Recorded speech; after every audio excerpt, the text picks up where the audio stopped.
అందరికీ పోలీపాడ్యమి శుభాకాంక్షలు. మరి ఈ పోలీపాడ్యమి అనేది కార్తీక అమావాస్య తర్వాత వచ్చే పాడ్యమి వేళ పోలీపాడ్యమిగా జరుపుకుంటాము. కార్తీక మాసం నెల రోజులు పూజ చేసిన వారైనా చేయని వారైనా పోలీపాడ్యమి వేళ ఒత్తులు వెలిగించి నీటిలో అయితే వదలవచ్చు. చాలా అంటే చాలా విశేషమైన ఫలితాలు కలుగుతాయండి. అంటే కార్తీక మాసం నెల రోజులు పూజ చేయకపోయినా సరే ఈ ఒక్కరోజు పూజ చేసినా చాలు కార్తీక మాసం నెల రోజులు పూజ చేసిన ఫలితం అయితే లభిస్తుందట.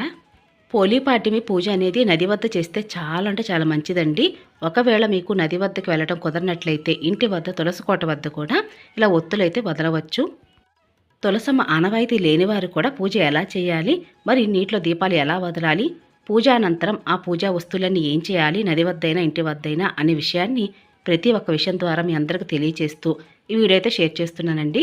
కాబట్టి వీడియో ఎక్కడ స్కిప్ చేయకుండా చివరి వరకు చూసినట్లయితే ప్రతి ఒక్క విషయం చాలా చక్కగా అర్థమవుతుంది. ఈ రోజుల్లో అందరి దగ్గర కూడా ఇలా